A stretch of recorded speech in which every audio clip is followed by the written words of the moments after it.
नमस्कार दोस्तों, current affairs concept में आपका स्वागत है और आज हम बात करेंगे गुर्जर प्रतिहार सम्राट मिहिर भोज की।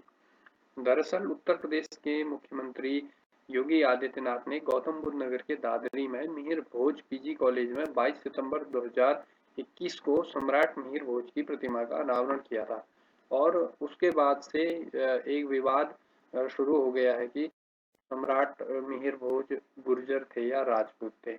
खैर ये राजनीतिक विवाद है और इसका इससे हमारा कोई विशेष मतलब नहीं है और हमारा उद्देश्य है कि सम्राट मिहिर भोज जो कि में है उनकी ऐतिहासिकता क्या है और परीक्षा की दृष्टि से उनसे संबंधित जो ऐतिहासिक फैक्ट हैं उनकी चर्चा हम आज के इस वीडियो में करेंगे। तो सम्राट मिहिर भोज नवीं शताब्दी के गुर्जर प्रतिहार वंश के जो है एक महानतम शासक थे, जिनका साम्राज्य मुल्तान से आधुनिक पाकिस्तान में है, मुल्तान से बंगाल तक और कश्मीर उत्तर महाराष्ट्र तक विस्तृत था। उनका जो शासन काल था वो 836 ईस्वी से लेकर 885 ईस्वी के बीच में था। जो भोज थे वो महान विष्णु भक्त थे और विष्णु के सम्मान में उन्होंने आदिवाराह और प्रभास जैसी उपाधियां भी धारण की थी। ग्वालियर में उन्होंने तेली मंदिर का निर्माण भी किया था।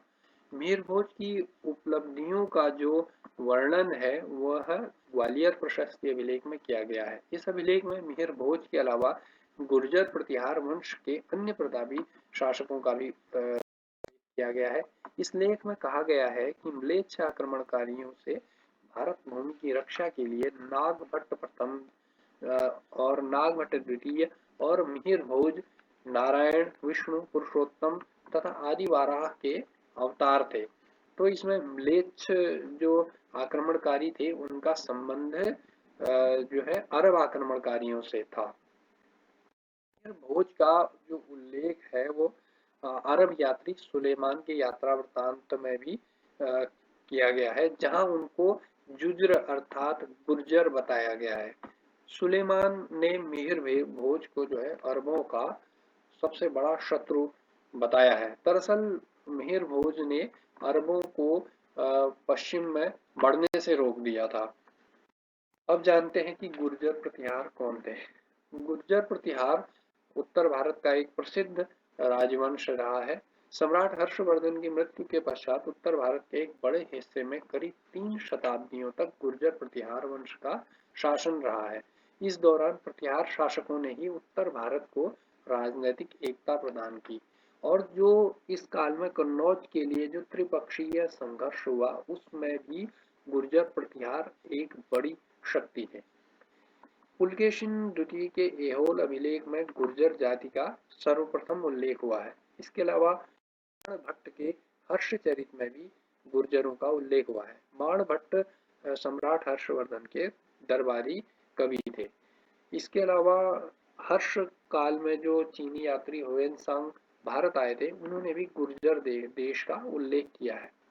इसके अलावा इनका संबंध अग्निकुल सिद्धांत से है, जो कि उत्पत्ति से संबंधित है और इस अग्निकुल सिद्धांत का जो वर्णन है वह पृथ्वीराज चौहान के जो राजकवि थे चंदवरदाई, उन्होंने अपने जो पृथ्वीराज रासो नामक जो ग्रंथ उन्होंने लिखा है उसमें किया है। इस अग्निकुल सिद्धांत के अनुसार चालुक्य यानी कि सोलंकी, प्रतिहार, चहमान और परमार राजपूतों की उत्पत्ति आबू पर्वत में जो एक अग्निकुंड था वहां से हुई थी। और इसके बाद हम बात करते हैं गुर्जर प्रतिहार वंश की के संस्थापक की। तो गुर्जर प्रतिहार वंश की जो प्राचीनता है वह तो 5वीं शताब्दी तक जाती है, लेकिन नागभट्ट प्रथम जिनका शासनकाल 730 से 756 ईस्वी तक रहा है, इस वंश के वास्तविक संस्थापक थे। उनके साम्राज्य ग्वालियर, भरूच, मालवा शामिल था और उस दौरान जो साम्राज्य की राजधानी थी वह अवंती यानी कि उज्जैन थी। और एक यह महत्वपूर्ण तथ्य यह भी है कि जो गुर्जर प्रतिहार वंश है वह स्वयं को सूर्य से जोड़ता है। इसके बाद बात करते हैं इनकी जो गुर्जर प्रतिहार वंश और राष्ट्रकूटों की जो शत्रुता थी या जो उनके संघर्ष हुए उनके बारे में। तो राष्ट्रकूट लेखों के अनुसार राधनपुर और बनी दिंडोरी जो अभिलेख है उनसे पता चलता है कि जो राष्ट्रकूट नरेश ध्रुव ने प्रतिहार नरेश वत्सराज, जिनका शासनकाल 775 से 800 ईस्वी तक था, उनको हराया था। इसके बाद पाल नरेश वत्सराज इसके बाद पाल नरेश ने भी वत्सराज को पराजित कर कन्नौज पर जो है अपने शासक को उन्होंने बिठाया था।